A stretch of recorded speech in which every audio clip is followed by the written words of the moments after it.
Welcome to 3 Questions for Solopreneurs, the podcast about the solopreneur experience. I'm your host, Amy Kelbing, and I'm a solopreneur. I love being my own boss, but going solo in business can get lonely. That's why I talk to other solopreneurs about how they run their business. I ask each and every guest the same 3 questions to reveal that there is more than one way to run a successful business. Today, I am here with Renèe Hughes from the Aromaspecialist, who's going to tell us what success smells like. Thank you so much for being here, Renee. Thank you for having me. I'm really excited. Thank you so much. Oh, you are so welcome. So tell us about your business. My business is all about scent. I am the Aromaspecialist is our brand, and it's the home of 2 programs. We have a school, which is our primary program. It's called Holistic Champions School, International School of Aromatherapy and Business Building.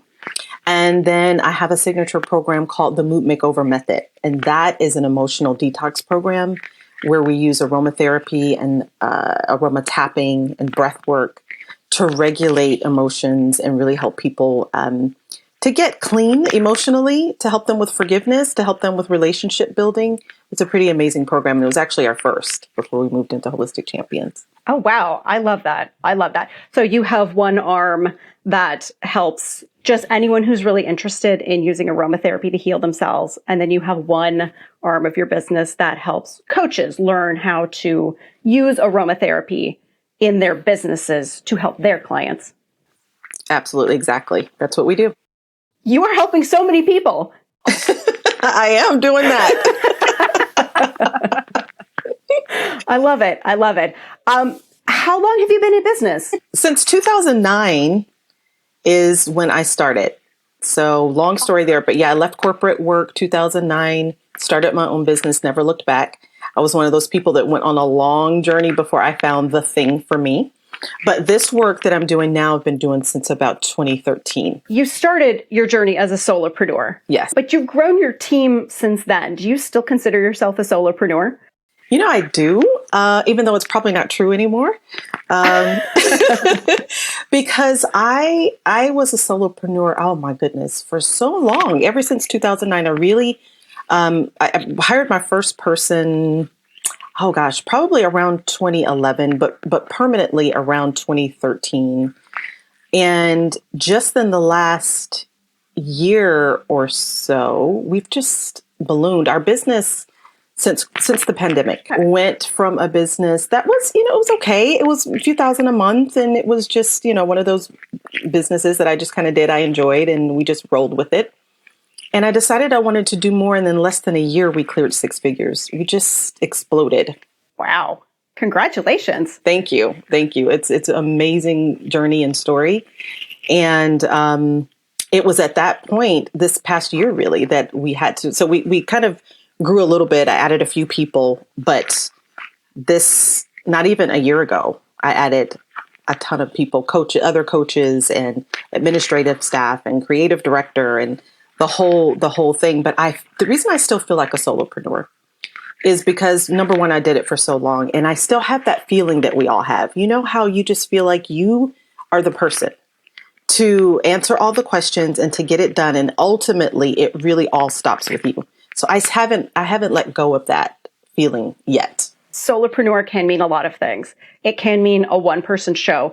It can mean one person backed by an amazing team. Yes. And it also can mean that your business starts one place and it grows. That's it. Did you have this in mind? Did you want to grow that big?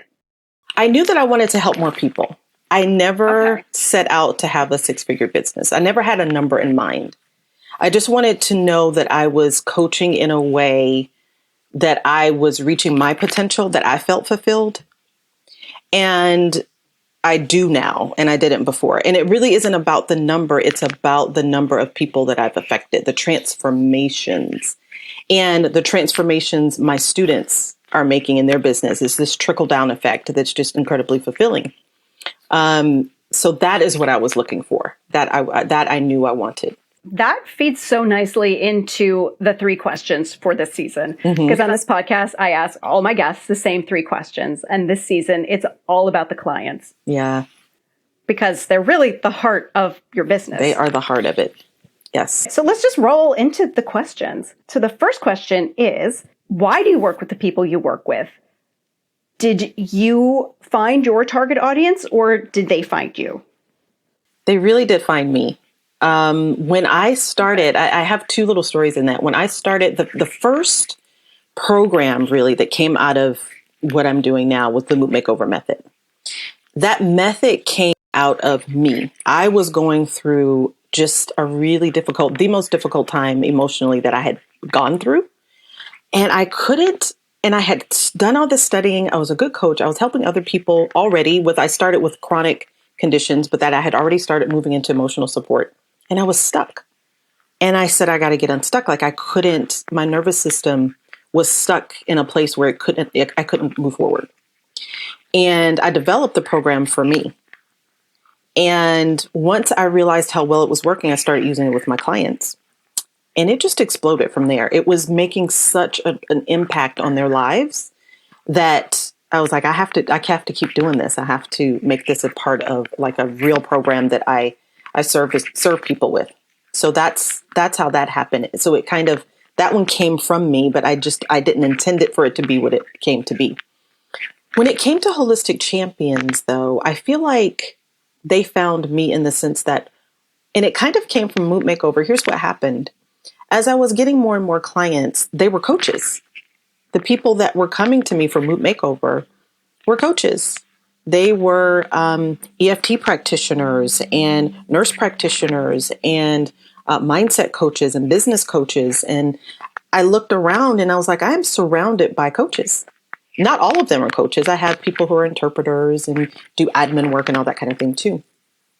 But the heart of them were coaches. And we end up talking so much about business, even in our, emotional, because we all know as solopreneurs, like we're so wrapped up in our hearts with the business.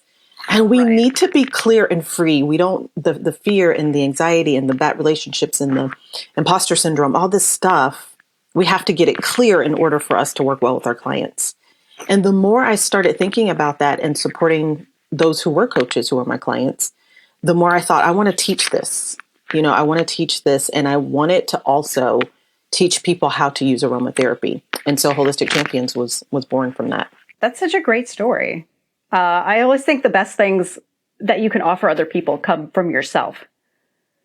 And you really turn that into something that, like you said, has affected so many people. Let's move into the second question. And the second question is how you like to work with clients. So do you prefer to help more people and reach a wider audience? Or would you rather dive more deeply into a client's problem and work with them one-on-one? I really am so intentional about the intensity of the work and keeping it small. So though I do like working in groups, and we do work in groups, we also do always have that one-on-one touch in all of my programs too.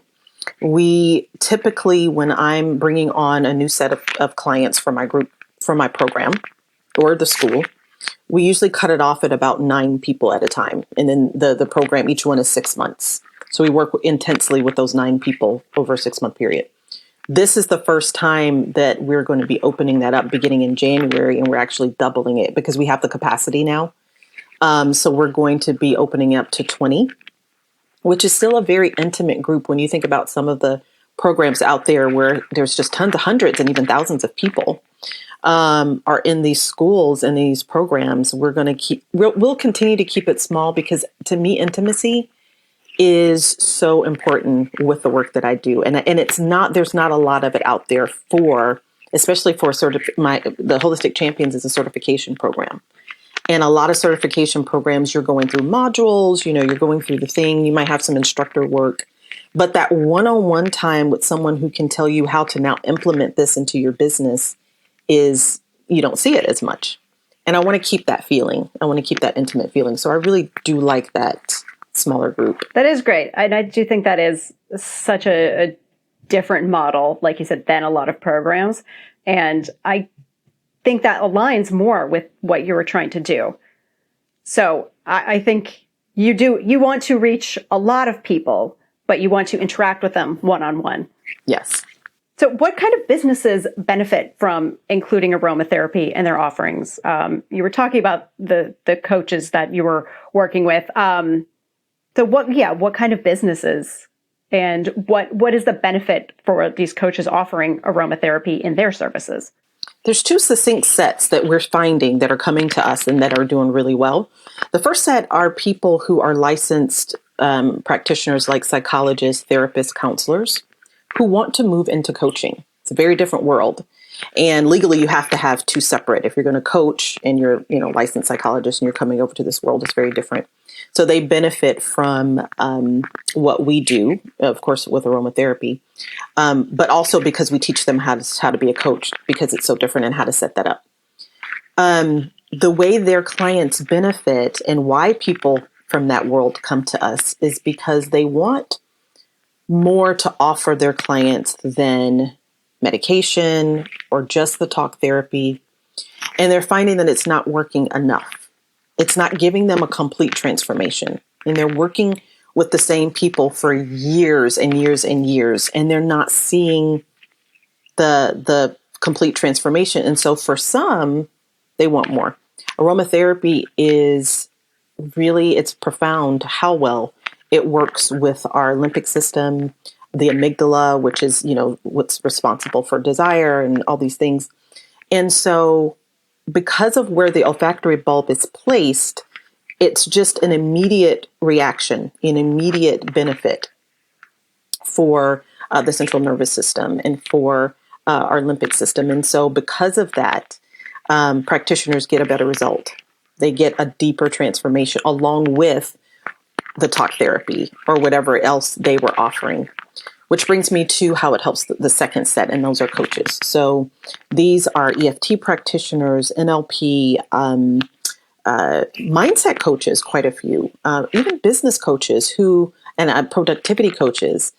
The reason it helps them is because those who want a more whole life transformation for their client, they find that their clients aren't progressing, they're not transforming, even some health coaches.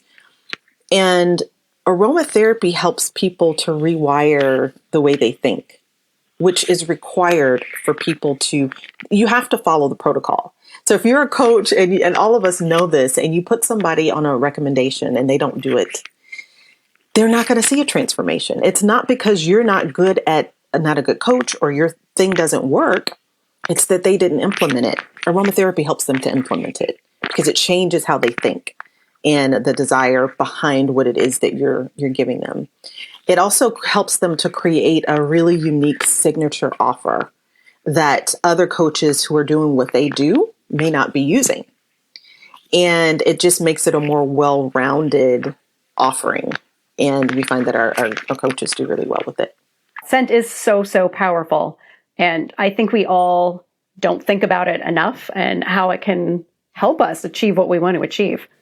It's true. It really is. And I think sometimes you feel like we don't know that there's real aromatherapy and that it's a science. And it's because we see so much stuff like your shampoo is aromatherapy and your laundry detergent is aromatherapy. And it's not really. It's just something that smells nice, and it's different. It's different than the actual therapy of aromatherapy. Right. Yeah. I'm actually a massage therapist, and aromatherapy was part of our training, but I would agree it was not in depth. It was not really scientific. The training was basically passing around a bottle of essential oil and smelling it and telling us like what the oil did. And the takeaway that I got from it was lavender is the solution to most problems. Just put lavender on it. That's right. That's what it's so funny. We had massages recently and the therapist. So I'm asking all these questions. They didn't know I was an aromatherapist and they were like, we don't know. I'm like, oh, do you have this oil? Do you have that oil? They're like, we have lavender and we have eucalyptus. I don't know. You choose from one of those. Yeah. It's so it is presented to a lot of people as just here's a smell and here is an outcome, but there's not really that scientific education behind it to tie anything together of why that works and how it's effective and how it can actually impact people beyond relaxation. Exactly. And that's what a lot of people think. Oh, it's like lighting a candle. I'll just put some oils on and and there's so much safety around it. That's just a whole other show because people think that it's just a smell good, but it is therapy. It is potent. It is, plant medicine. and it's chemistry, Right. and it needs to be used properly. Right. And for people to be aware of allergies and sensitivities and how to use oils correctly.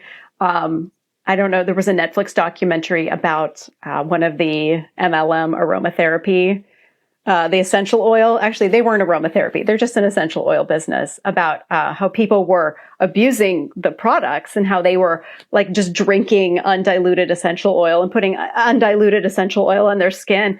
I'm sure it makes me hurt too. It's so irresponsible, and it's caused harm to so many people. It really has. It really has. And we, in the scientific world of aromatherapy, we just wonder when that's going to come to a head. I don't have any judgment against MLMs. I use their oils and I like them. The oils themselves are actually very good. The challenge is the education. Yeah. The education is not there, and people are being encouraged to use them in a detrimental way. And so that's the concern with that. Yes, and that has to hurt you so much it as does. Someone who knows how to use essential oils correctly. Yes. And get maximum benefits from them. Your message is going to spread, and hopefully they will be coming to you in droves to get an education on how to use essential oils correctly. Yes. And that kind of ties into my last question of what are the benefits to the client when they work with a solopreneur versus when they work with a much larger company? I think it goes back to that intimacy. Solopreneurs are going to give you their heart and soul because they're not bogged down with all the things. And that's something with our company. Like, we want to keep that feeling. All of us are like that. It's such a gem. It's just like having a friendship and a partnership that you're just not going to have with a larger company. So that's the benefit, is that you really get to know, the client, and the practitioner, or the solopreneur, and your eventualities are intertwined. So it makes for someone who's really going to bat for you. As a solopreneur, like, this is your heart. You start a business because you love it.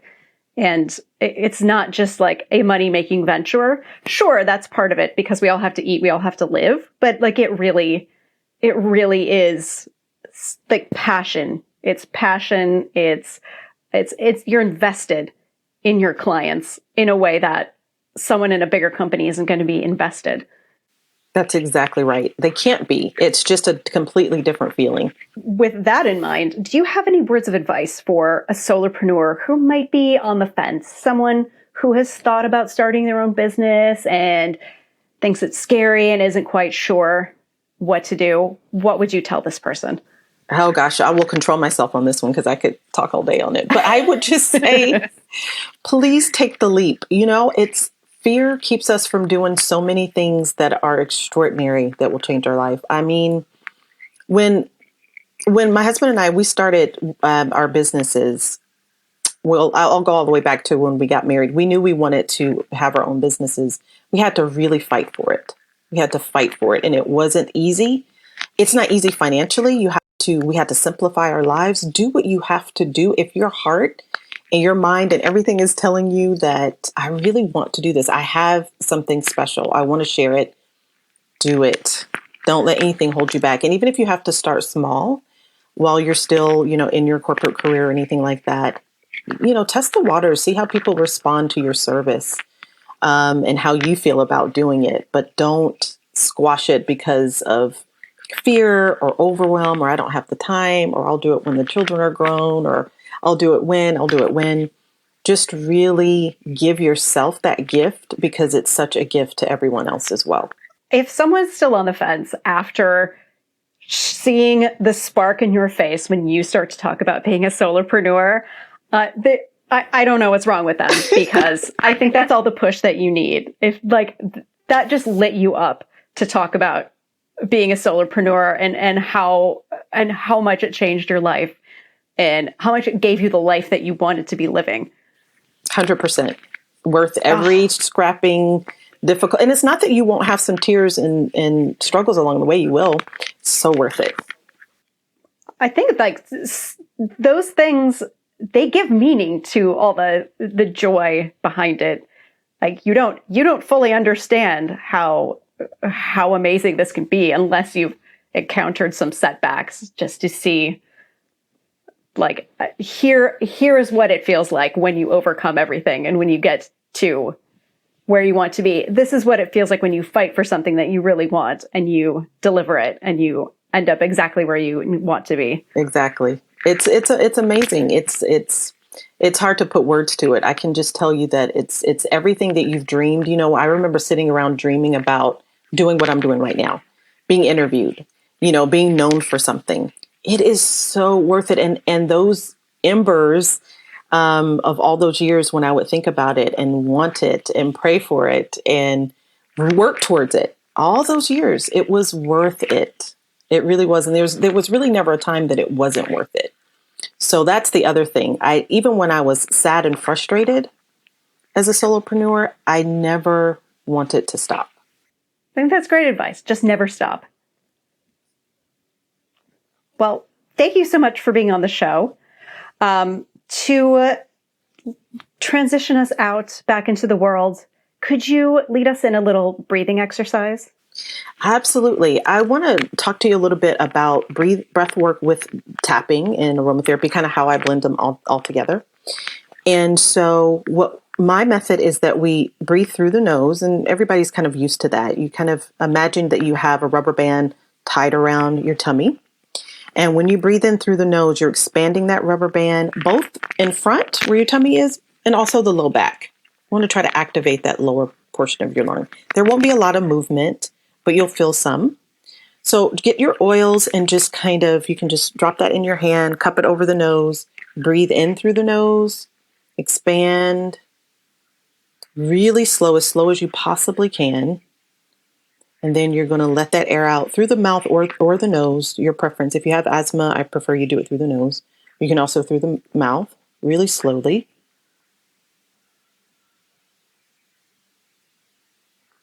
We do that about 5 times. So 3 to 5 times. And I usually have my clients like set a timer. But if you can just set a timer for like 5 minutes, get really quiet in a quiet room. I don't do the emptying the mind when I do this. I actually want you to focus on something that inspires you during this time. And I want you to just focus on that and your lungs and the breath. And we do that for the full 5 minutes. That's so powerful. And it's just 5 minutes. It's just 5 minutes. It's just 5 minutes. That's so easy to work into your day. It is. I will definitely be doing that later today. Yes. I think that'll be a nice little brain break. It is. And it really helps to start to settle, balance your central nervous system. So if you're stuck, us as solopreneurs, we're often in sympathetic mode because we're just go-getters. We're busy. And so we're in fight or flight. But if you can take those moments through the day, it can get you into parasympathetic. And you'll notice your digestion and your endocrine system, your cortisol levels, everything will start to level out. Thank you so much for sharing that with us. Thank you so much for being here. What do you have coming up? We have monthly workshops. So we have a workshop coming up, and you can find it on our Instagram page, the Aromaspecialist. So Aromaspecialist with an S, but you'll find us, the Aromaspecialist, and you'll see in our profile, you'll be able to find our workshop. Perfect. I will also link to that in the show notes. Anywhere else that people can learn more about how to work with you? That is probably the page that we're sending people to now, but we're on Facebook, also the Aromaspecialist, the Makeover methods there, Holistic Champions. So if you're wanting to take a look at the school, you can find Holistic Champions on Facebook. Of course, we're online at holisticchampions.com, thearomaspecialist.com. You can find both programs just by going to thearomaspecialist.com. You can get details from both programs right from that page. Thank you so much again for being here. It was so lovely to have you on the show. We will see you next time on 3 Questions for Solopreneurs.